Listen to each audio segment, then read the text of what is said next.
نے فرمایا اللہ اللہ کرتے اچھے رہتے۔ یہ الفاظ پڑھتے ہوئے لازمی ذہن میں یہ سوال پیدا ہوتا ہے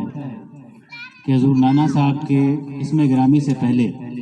یہ الفاظ کیوں لکھے جاتے ہیں، شہنشاہ ہفت اقلیم؟ تو ہمارے بڑے فرماتے ہیں، مرشد کریم نے اس کی تشریح بیان فرمائی ہے کہ سادہ لفظوں میں جتنی کائنات ہے، جتنے عالمین ہیں، اللہ تعالیٰ نے انہیں 7 اقلیموں میں 7 بادشاہیوں میں تقسیم کیا ہے۔ تو اللہ تعالیٰ کے بعض مقربین ایسے ہیں کہ جن کو اللہ تعالیٰ کے فضل و کرم سے اور حضور علیہ الصلوۃ والسلام باعث تخلیق کائنات صلی اللہ علیہ وآلہ وسلم کی وساطت سے انہیں یہ مقام حاصل ہوتا ہے کہ انہیں ان 7 اقلیموں میں یا ان 7 اقلیموں کی بادشاہی اللہ تعالیٰ ان کے سپرد کرتے ہیں۔ انسان آسن تقویم ہے، اللہ تعالیٰ کا نائب ہے، تو جہاں تک اللہ تعالیٰ کی بادشاہی ہے، اللہ تعالیٰ کے نائب کا بھی وہاں تک ذمہ داری ہے، ان کی ڈیوٹی ہے۔ تو اس طرح حضرت بابا تاج الدین ناگپوری ایسے ایک منفرد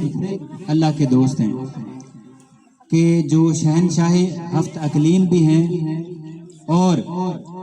ان کا جو حضور علیہ الصلوۃ والسلام کی بارگاہ سے ان کو جو القابات اور آپ کہہ لیں کہ ڈیزگنیشن جو دی گئی، اس میں یہ تاج معین الدین اور تاج محی الدین، یہ بہت ہی قابل غور الفاظ ہیں۔ آپ نے سنا ہوگا محی الدین شیخ عبد القادر جیلانی، محبوب سبحانی، حضرت بڑے پیر صاحب غوث اعظم صاحب،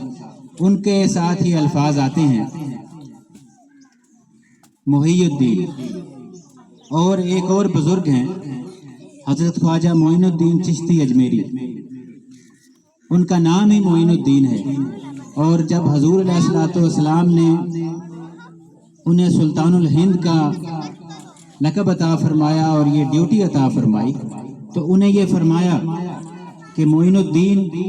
تو میرے دین کا معین ہے۔ تو حضور علیہ الصلوۃ والسلام کے دین کے معین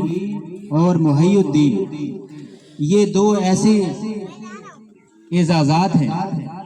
جو اللہ تعالیٰ نے ایک ہی ہستی کو، حضرت بابا تاج الدین ناگپوری کو عطا فرمایا۔ اس لیے یہ حضور نانا صاحب نے خود فرمایا کہ میرا نام تاج محی الدین تاج معین الدین ہے۔ تو خواتین و حضرات، ہم شہنشاہ ہفت اقلیم کی بارگاہ میں بیٹھے ہیں، آپ سب ادب کو ملحوظ خاطر رکھیں، یا حیو یا قیوم کا ورد زیر لب رکھیں، اور ان کا تفصیلی تعارف بیان کرنے کے لیے میں دعوت دیتا ہوں